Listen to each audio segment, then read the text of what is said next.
Hello, everybody. Thank you for joining our first ever virtual Product Tank meetup. We're very excited to have Drew today to talk to us about running remote innovation workshops, which is just so topical and relevant today with everything that's going on and offices being closed and everyone working from home. Personally, very excited to learn how to do this because it's hard to get everyone on a whiteboard and collaborate on Post-its and get ideas when we're all virtual. So very excited for what we're here to learn today. And just a couple points about ProductTank. As I mentioned, this is the first virtual event we're doing for the Los Angeles chapter, and hopefully we'll get to do a lot more.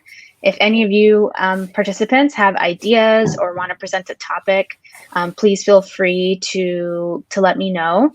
You can reach me on LinkedIn or the ProductTank meetup group for the Los Angeles chapter. And we also have a Mind the Product conference coming up, which you can find information on that on the Mind the Product website as well. So if you're interested in joining, it's not free, but it is a lot of valuable information, a lot of great speakers. So if you're interested in joining that, please check it out. And with that, I will hand it over to Drew. All right, thanks, Akanksha. I will take you off video so you don't have to sit there and feel awkward. Perfect, thank you. Thanks for the intro. Hey everyone, welcome. Today we are going to talk about remote workshops, especially in the context of innovation. My subtitle is also how to pick the longest possible title for your presentation. All right, so why might you be here? I think probably for most people, the main reason they're joining today is because you're remote and trying to figure out how to make this work. You need to keep collaborating. You need to get alignment from your teams. You need to get innovation going. There's a lot of reasons why we need to get remote and do things more productively. You remember this, it seems like a whole lifetime ago, but it used to be very simple. We could just grab a conference room, we could go in and we could start writing things on the whiteboard, we could get sticky notes out, and it was amazing how much you could accomplish. Well, we can't do that anymore, so we need other solutions. So before I get into this, I'd like to introduce myself a bit. My name is Drew Falkman. I am the Director of Strategy at Modus Create, which includes product strategy, and I also oversee our UX team. We are a full stack end-to-end digital transformation consulting company, which basically means we can help people at any phase of digital transformation. So whether they're coming up with new ideas for innovating, whether they're looking to structure their organization to innovate, whether we're trying to build an MVP or a new product, that's the kind of stuff we do. So I spend a lot of time thinking about this and working with clients and working with my team to try and optimize how we can best collaborate with our clients to provide solutions that will help them to be disruptive and innovate. And you can find me, obviously, you know now here on LinkedIn, if you're at LinkedIn Live. I'm also on Twitter at Drew Falkman. So to start, let's level set on what a workshop is. So workshop is one of those funny words. It can mean a lot of things to a lot of people. It also has multiple meanings. In this context, what I mean is this is a group of people who are going to get together either in real life, ideally, or remotely. And the key element of this is we're doing this to perform a directed task. So there's some specific reason why we're all getting together and what we want to get out of this workshop. If you're like me, this is a typical day. This is actually literally my schedule. I probably have days like this at least once a week. You can see I have overlapping meetings, and pretty much all of these are in Zoom. And if you've done this for any amount of time, which we all have now, it is exhausting. And when you get to later points in the day, staying focused and staying on task and not ending up doing Slack messaging and multitasking is quite a challenge in this kind of environment. So this is where workshops can really help. These kind of meetings, when we all get together remotely and just sort of look at each other's faces, or it might be the Hollywood Squares view, they can be not very productive sometimes. You can oftentimes end up having conversations and not being directed. So I'm going to talk about better ways to do that. I mean, can you imagine the Last Supper if they did it on Zoom? It'd be ridiculous. So there's two basic tools that you're going to need to have a remote workshop. First of all, you're going to need some kind of video conferencing, right? Whether it's Zoom or Google or Microsoft Teams or WebEx, it doesn't really matter as long as it has the main features and everyone who's going to be on the system is comfortable and able to log on and use it. Secondly, you're going to need some kind of a whiteboard application, right? We use Miro a lot. We're very committed to Miro, and we've also been exploring and looking into Miro as well. They're both very similar. They do the same basic thing, slightly different business models. Here's an example of a workshop that we did, so you can get an idea of what it is I'm talking about. So you can see I have a virtual whiteboard space.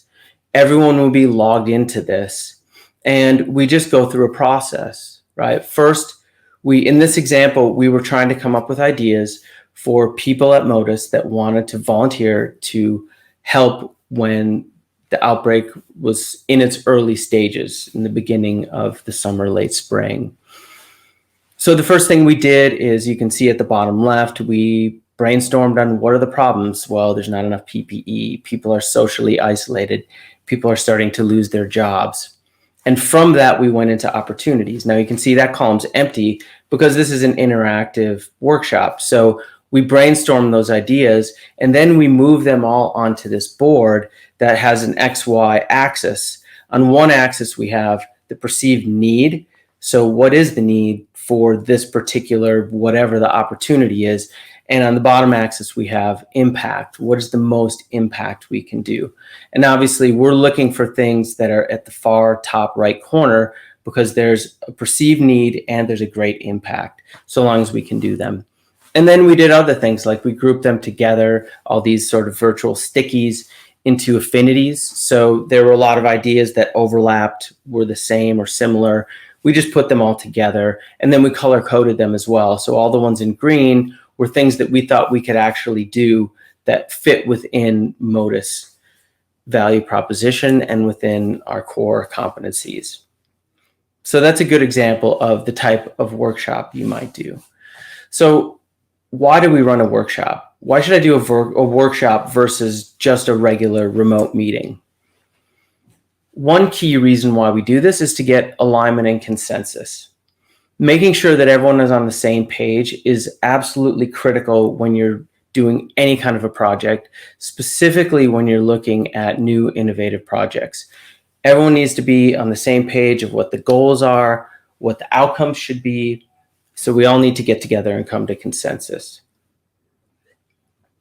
Sharing information. So we can share information in all kinds of ways, but using workshops, we can sometimes get behind that information and get to levels of detail that we might not if it was an unstructured conversation. So this directed information sharing is key, and getting it in a certain way and getting stakeholders together to all share their information can be very enlightening and powerful. And then I think the most obvious and the most common is collaboration. And I would include within that generating ideas and brainstorming. So this is just everyone getting together to get specific work done. So we've been doing this for a while. You know, Modus is remote. They have been since 2011. I myself have been remote for pretty much since the beginning of the millennium, though I have done some on-site things, but almost all remote. So I've learned some things not to do. Jay, our co-founder, calls these anti-patterns. So do not repeat these, but we've all done them. One is the threaded email, right? We've all tried this. Send out an email. Hey, everyone, anyone got any good ideas? We need a new innovative initiative. So then Sally responds with 10 great ideas, and then people respond to her email with, yeah, that's good, no, that's bad, etc. And then someone else responds with their ideas, and now you have this giant email thread. And in that thread, there are conversations that are happening, there are debates that are happening, and then also people are sending their ideas. So the problem with this is it is single threaded, right? Someone's going to send the initial email, and then someone has to go through this whole thing and figure out where exactly we're landing on these different topics. And that can often lead to the next one, the collaborative document. So I'm going to put together a document and I'm going to share this out. I actually did this last year.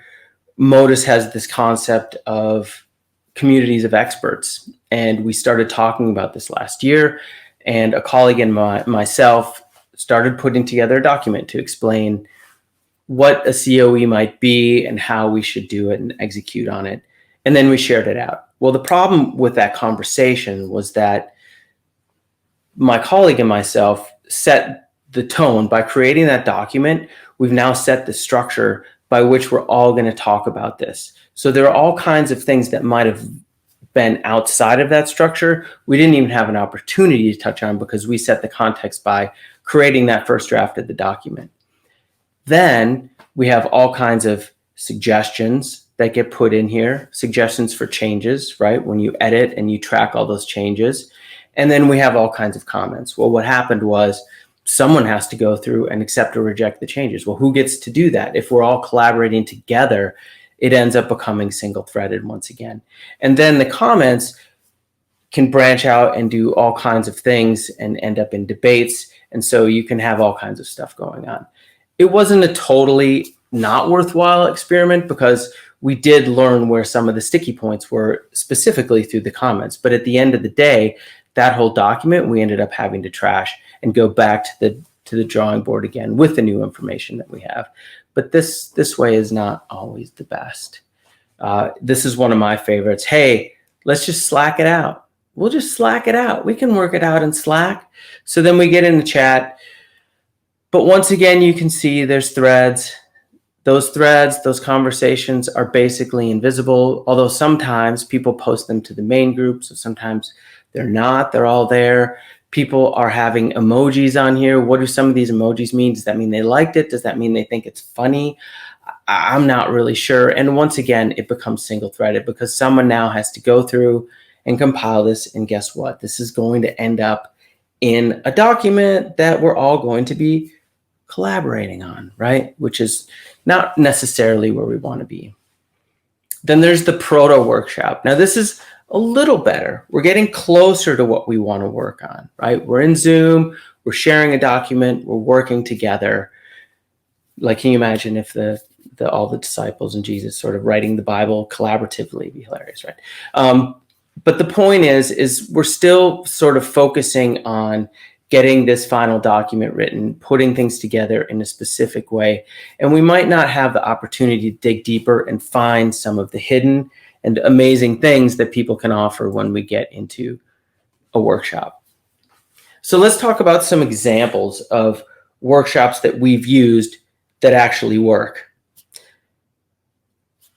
For alignment and consensus, right? There are a lot of different workshops you can do. And I have a bunch of links and a bunch of resources where you can go to find different workshops to run. And we even have some of these public. In fact, this particular one that I'm showing here is a goal alignment workshop that we do at the beginning of a lot of engagements, including our Kickstart, which is a process to make sure that we're ready to start a development project. And the key with this kind of workshop is really just making sure everyone agrees and getting everyone's opinion. So I'll go deeper on some of these, and I'm actually going to open up later. I'm going to get into Miro because I want this to be high level, but I also want it to be some hands-on so people can walk away from this and feel like they can actually dive in and run a workshop or get started doing it.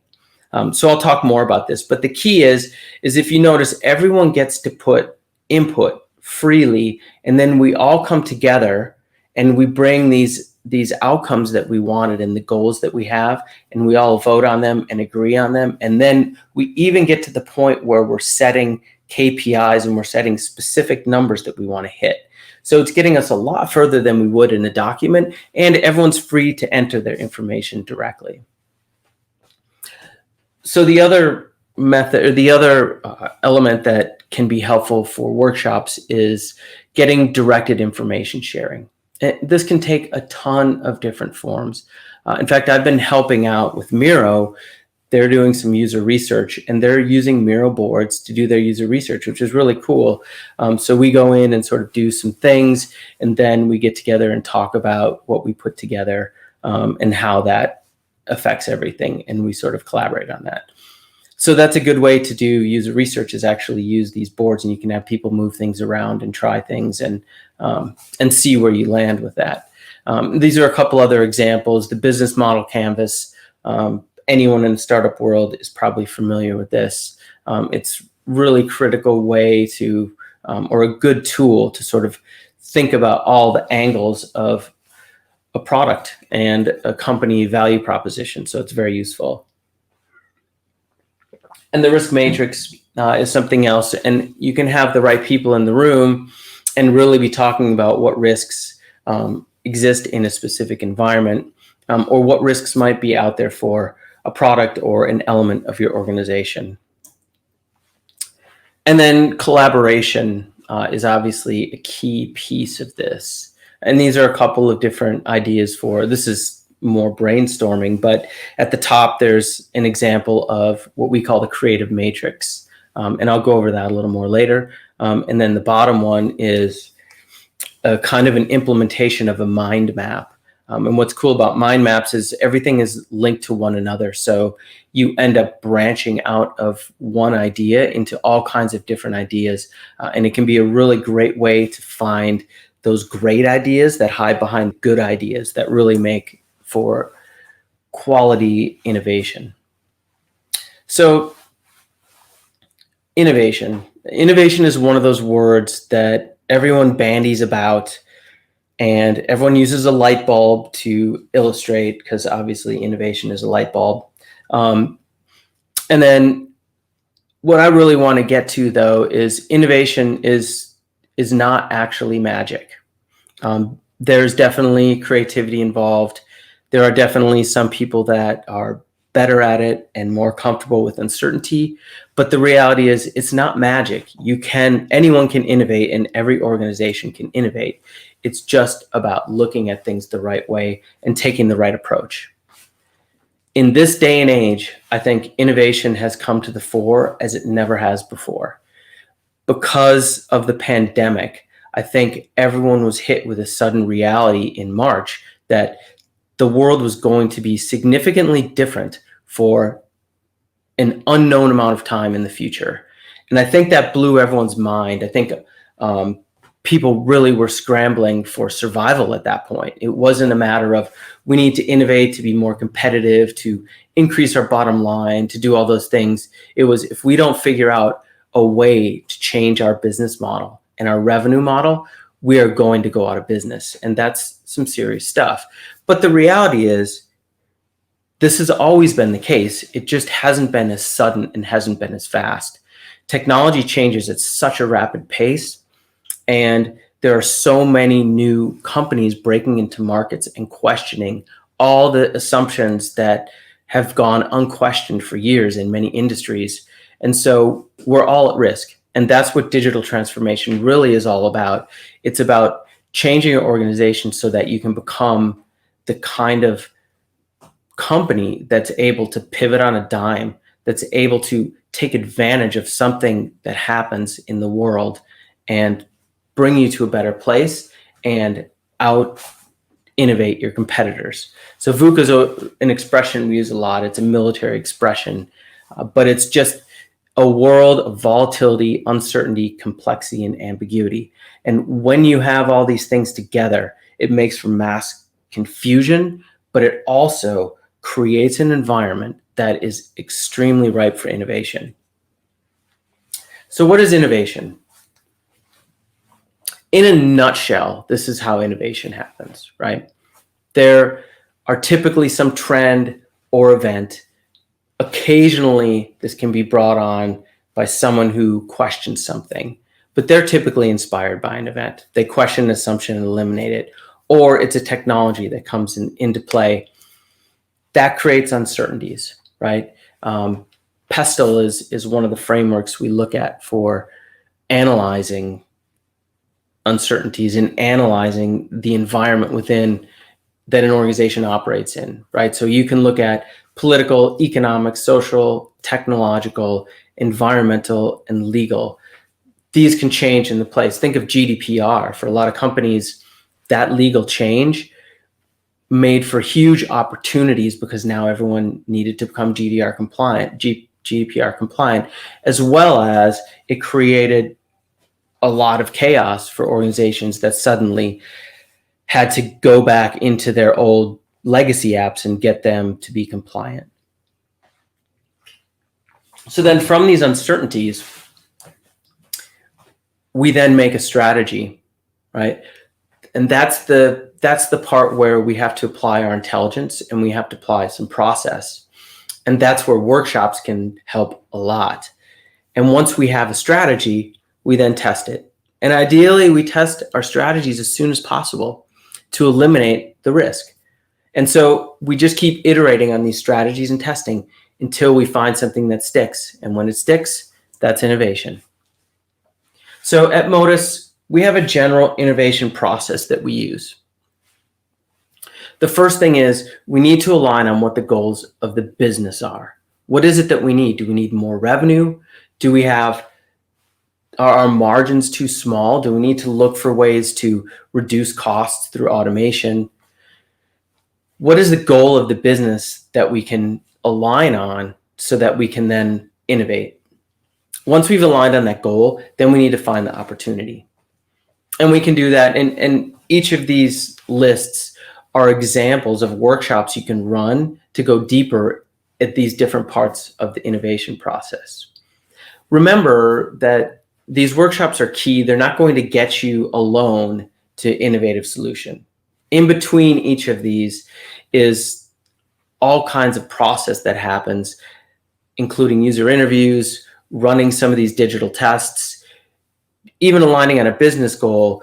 You may have to get people together outside of the context of a workshop to essentially agree on things. So there's work that needs to be done in between, but these key moments can be punctuated with workshops, and these workshops can be extremely effective and poignant at getting to the information and finding things and having discussions that you might not otherwise have had. Another one in opportunity that is really cool is Wardley mapping. You basically map up your tech stack essentially all the way down to electricity. And at the very bottom, you typically have things that are commoditized, but not always, but usually.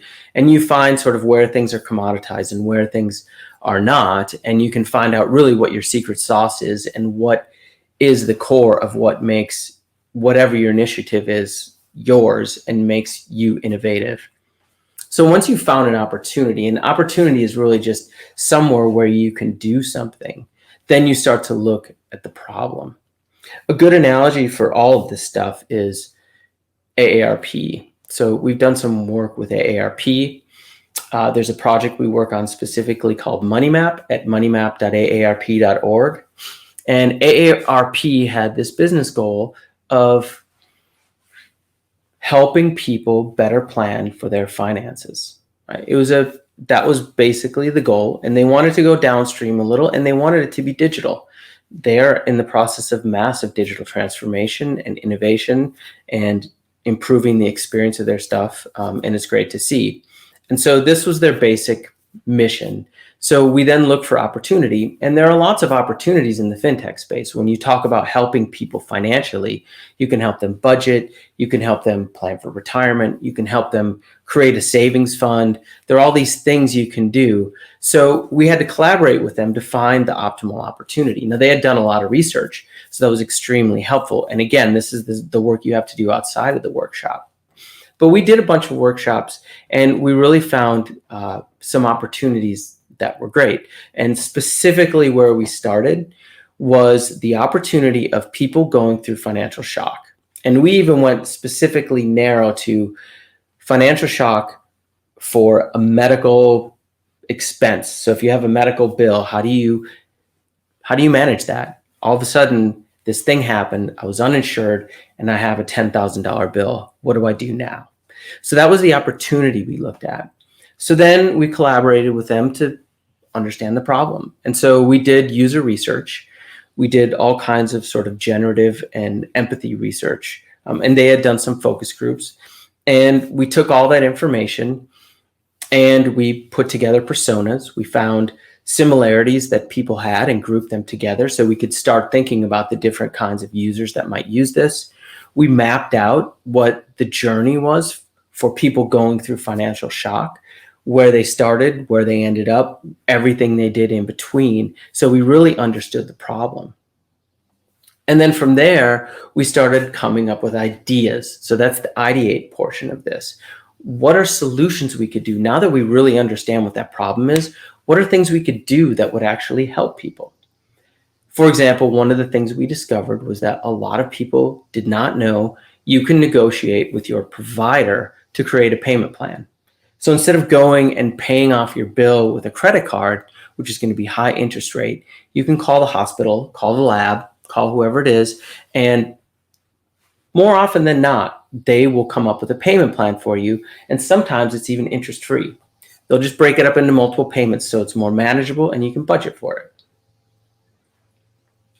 So that was one thing we discovered. There were a bunch of other things we discovered. So we started ideating on different types of things we could make. And then we tested them. We brought them out in front of different users and we would say, okay, here's this. What do you think of that? Here's this. What do you think of that? Walk us through your thinking of this. And we did this with users one-on-one, and we also did this in digital tests. We would create sort of landing pages with different opportunities and bring people to it and see which ones had the highest conversion. And then once you've tested your solution, you're going to learn this is either going to work or it's not going to work. So we decide, do we pivot or do we persevere? And if it's going well, then we persevere. If it's not, then we go back to the problem again and we reassess the problem. And that's what this loop is. And we keep looping through this until we find the right solution for it, or something that may or may not work. And then we go further. But we're always looking to eliminate those risky assumptions. So let's go ahead and dive into a board I created. So this is Miro, and I'll walk you through it in a second here once it loads. So this is a board that you can use for a design sprint. So see, I can zoom in and out. It's one of the great things about this tool. Everything you could need is in here for the entire design sprint. So this isn't a single workshop. Oops. Yeah, they're always updating. I love that too.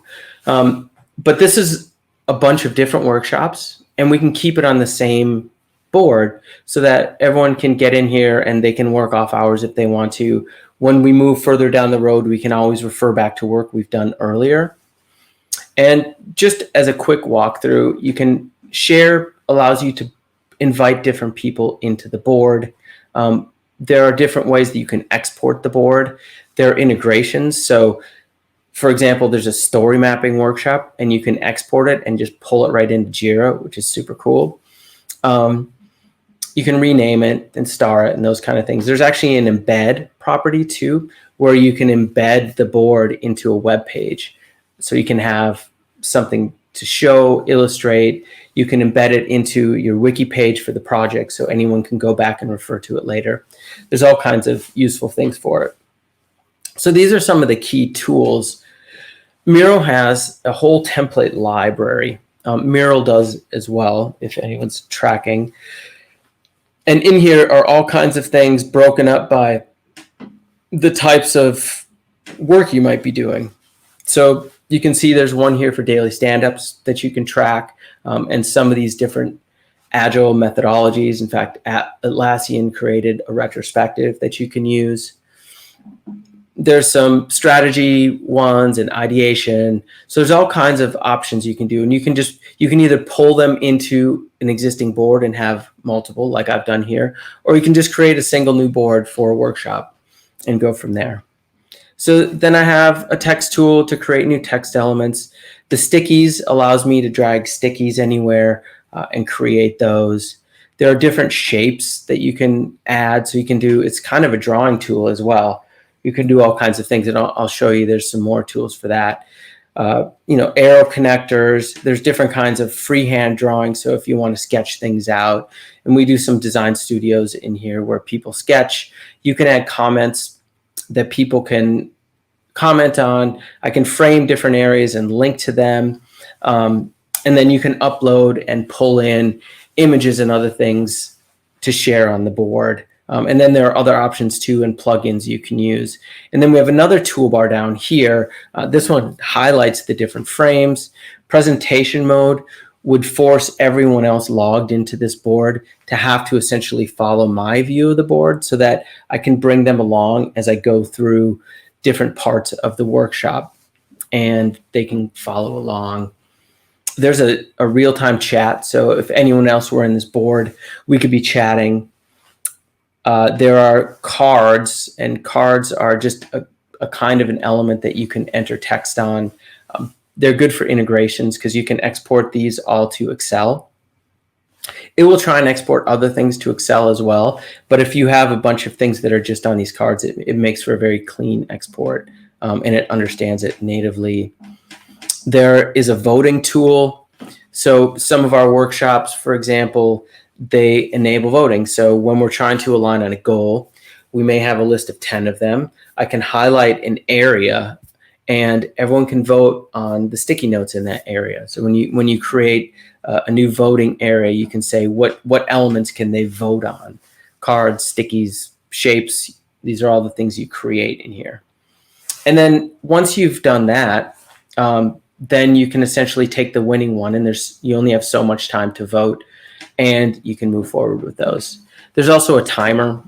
Time boxing things is a very key element that can help keep a workshop moving and also sort of force people to not get distracted and be in the moment.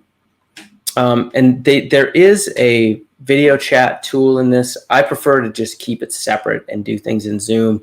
I don't know how mature it is. Maybe it's getting better. And then there's a log of activity.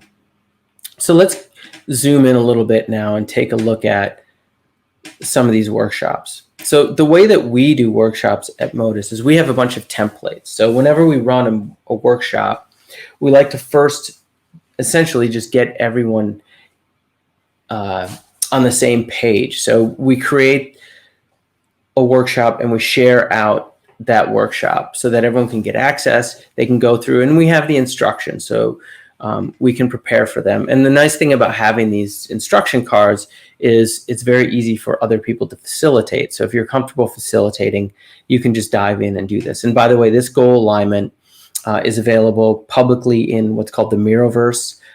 So if anyone wants to use this, they can.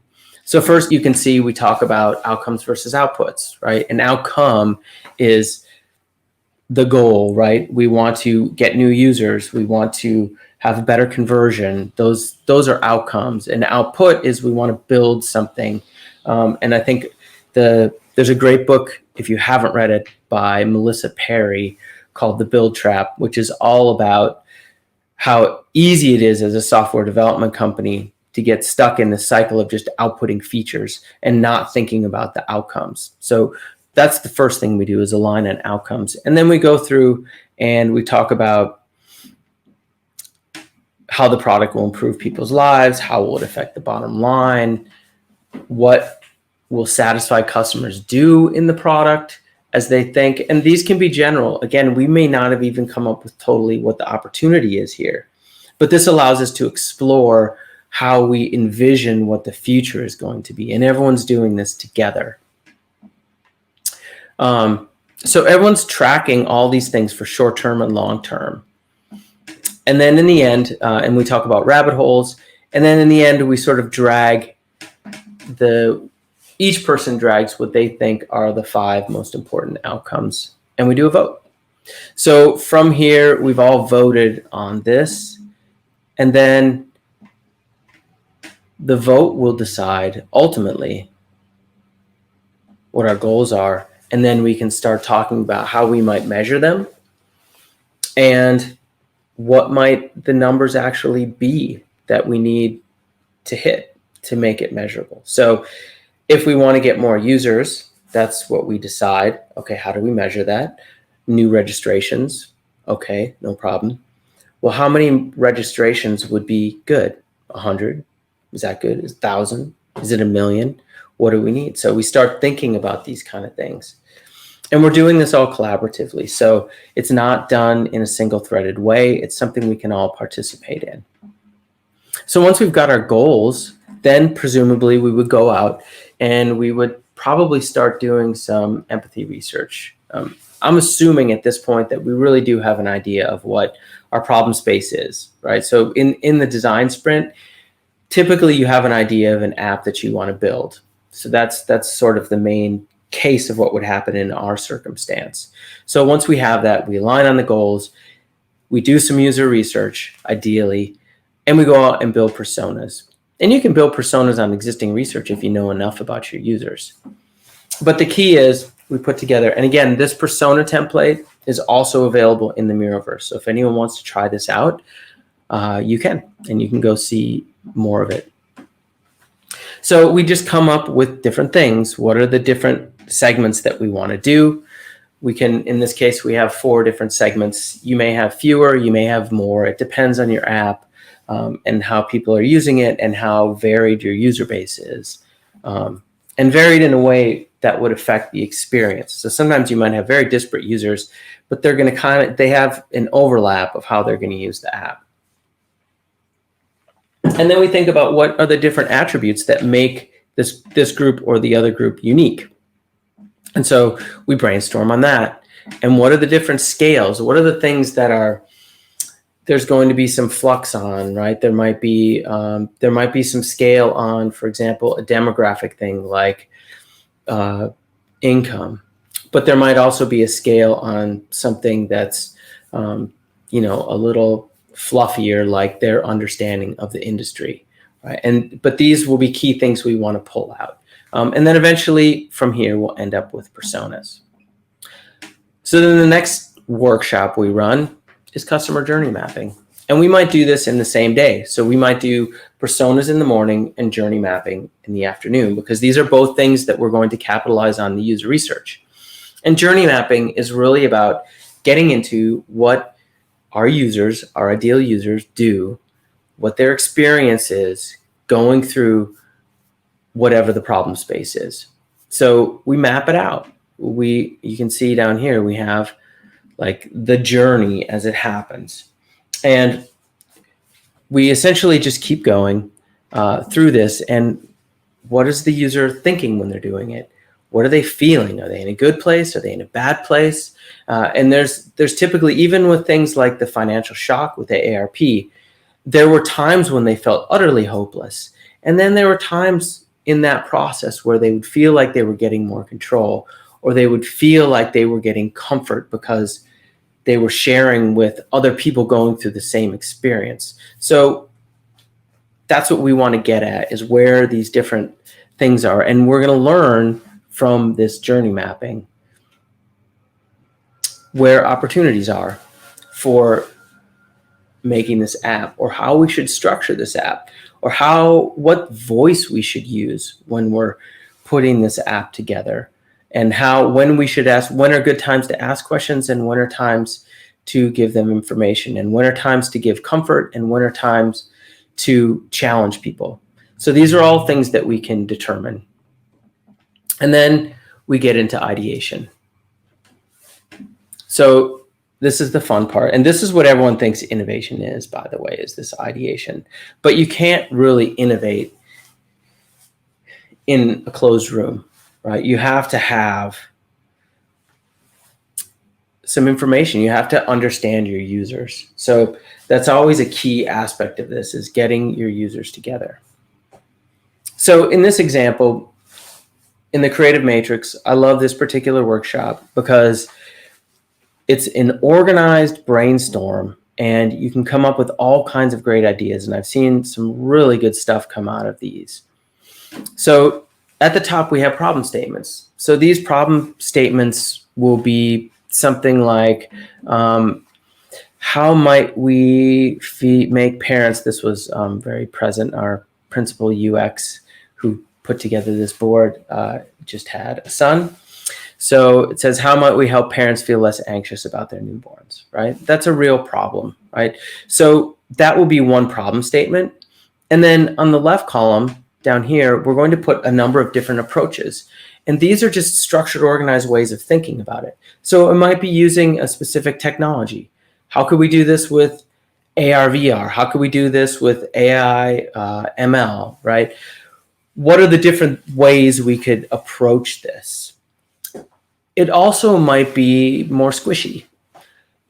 What if we use behavioral economics approach? What if we use loss aversion, for example, to keep people going in the app? Well, you've gone this far. You don't want to stop now because you're going to lose all your data, right? So that's another way to do it. And then there are a few other ways that we would list out. And we go through cell by cell and we brainstorm. Each person can put things in. And this is a good idea too, is have everyone pick a color. So that way you can go back and you can see who did what in your different workshop and people can talk to it. So, oopsie, did not mean to do that.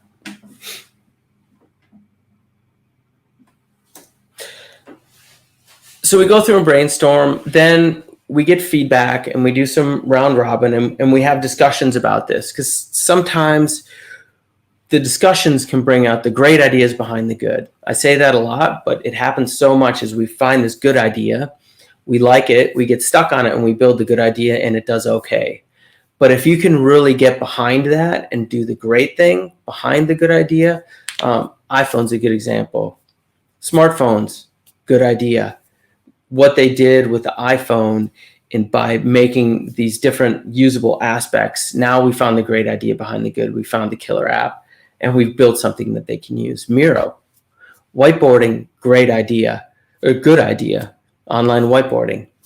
Having all these other tools where you can vote, create stickies, create these different grid areas, that's a great idea that could have hidden behind the good. Because there are other tools out there that have more drawing capabilities and you can sketch more like a whiteboard and even have sticky notes, but they don't have all the features built into Miro. And then we can refine our ideas. We can look for those other ideas that might be synergistic or similar by looking at it in a group setting. And then finally we can vote and the top ideas we can start sketching out. And one way we can sketch it out is in Design Studio. So Design Studio, and I'm not going to get as deep into this one. I just wanted to show you an example of some of these workshops that we use for innovation.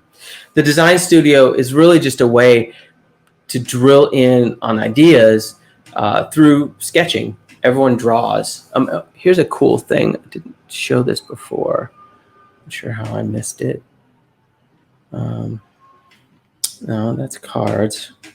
There is a whole library of UI elements. Maybe it's in here. Oh, here we go. Wireframe library. Where they have images and avatars and buttons and all kinds of things. So you can design things on the fly, even if you don't feel comfortable sketching with your finger or with a pen. So maybe we use that, or maybe you sketch, whatever you want. Anyone's open to do that, and that's the beauty. And we start getting into ideas and flushing them out and making storyboards of some basic ideas of approaching the problem space. And then everyone works together, and eventually we come up with some ideas and we test them out.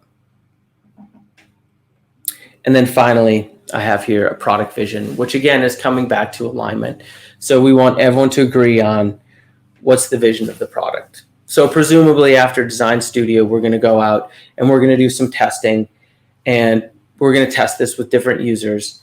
And from there, we're going to persevere, pivot, and we're going to probably end up prototyping something out that we find works. It's going to be one of these ideas, maybe an amalgamation of a couple, maybe something completely different that we learn during the process of our user research and comes together. And then finally, once we have this prototype, then we come up with a vision, and the vision becomes the clear North Star by which we're going to make product decisions moving forward. And everyone in the team can be involved in that. So we have our devs involved, our product owners, UX team. Everyone's part of what this vision is, and everyone knows what that vision is. So when they need to make a decision at every level of the app, they're all making it based on the same parameters and the same vision.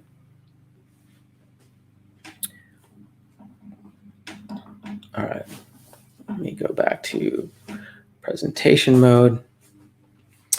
So a few things I want to discuss, just sort of tips that we've learned, mostly the hard way, unfortunately. In advance, it's really important that everything is ready to go. So I always spend a good amount of time before I run actually a whole engagement thinking about what the workshops are that I want to run. Do we have templates for them? Do I want to try something new? Is there something else that I want to get that I'm not finding from these templates? Do I need to create a new template? And when I do create these, I make sure to go in and customize it as I need to. I put in the problem statements. I put in whatever is needed. Are you guys seeing this?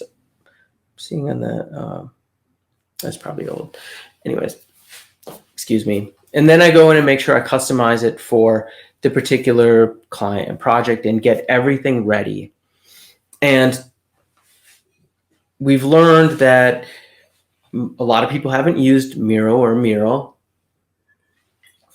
So inviting people early, and I've thought of even putting a task on the board for them to do so that I can verify who's gone in and who hasn't done it, and sending out the link and getting everyone in beforehand so that they go through logging in, creating an account if necessary, whatever needs to be done so that they can access that board.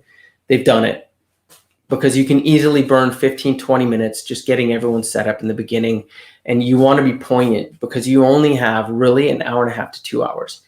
Any longer than that, people are going to totally drop and lose attention. 2 hours is the absolute most time people can stay in a Zoom meeting. And even with 2 hours, you need to make sure to have at least one 15-minute break so that people can get something to drink, bio break, and check their email and not be distracted for the whole time.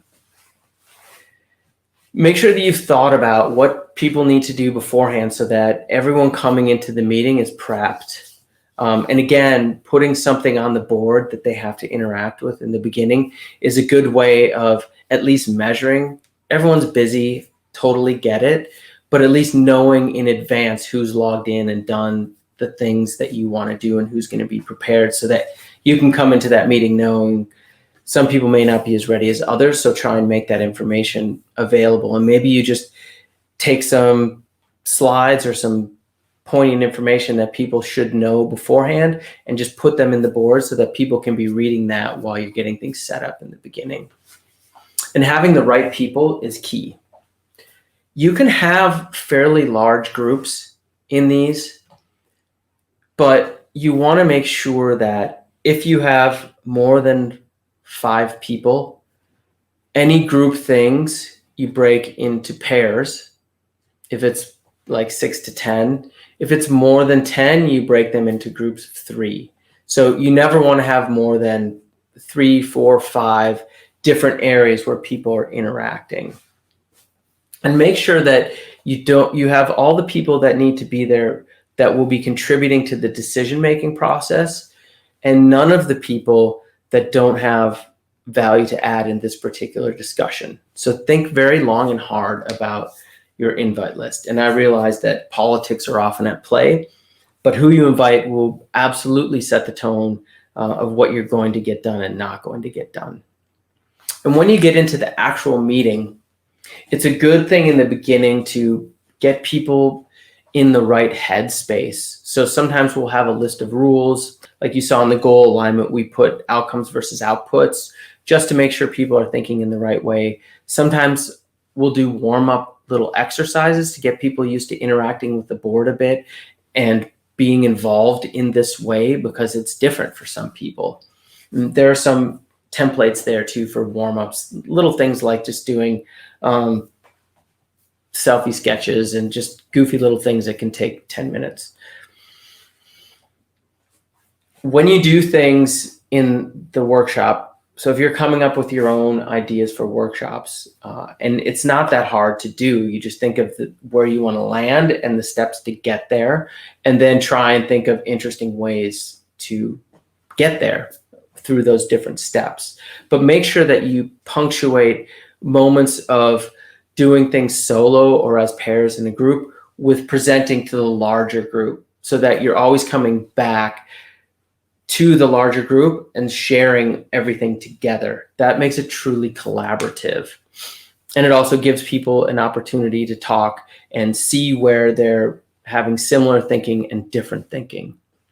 Integrations are key. So pulling things into Jira boards, we have a story mapping exercise we can do here where we literally just write user stories on the fly for a new app, and we can pull it all out into Jira, and that gets us going from there. And then sometimes it makes sense to have a single board for a whole project. That can be really helpful in just pulling the different templates. And sometimes it doesn't make sense. Sometimes it's too messy, so you have to try it. And then another thing to think about is having music in the background while people are doing individual work. So otherwise it's sort of quiet and we're all kind of in our own rooms, and it's nice to have some music. In terms of putting together workshops, there are tons of resources out there. The top 3 are places where you can get templates. So these are all things pre-built in the environment you're working in that you can just pull in and totally run with.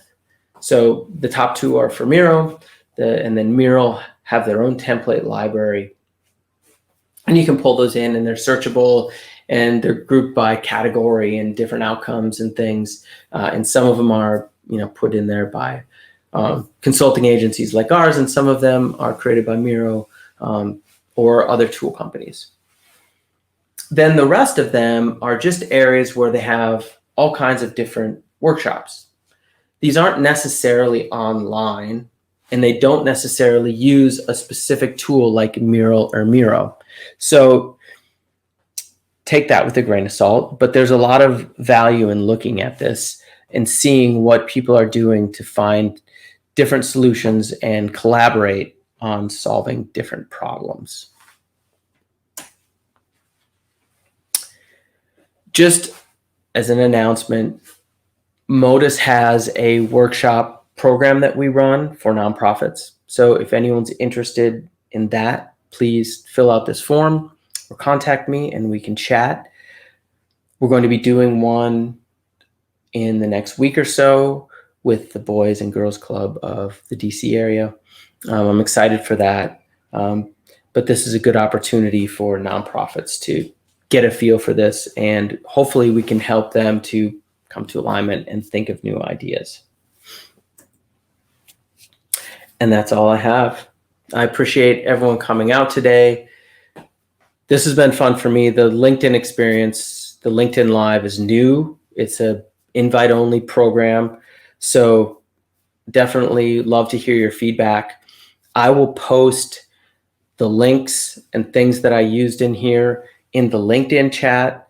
I will also put together a blog with a lot of this stuff and this video embedded so that anyone can come and refer to it. It will stay in LinkedIn in this event as well, so you can go back and see the recorded version. And if you think of anything else, let me know. I appreciate you all coming out, and have a wonderful day.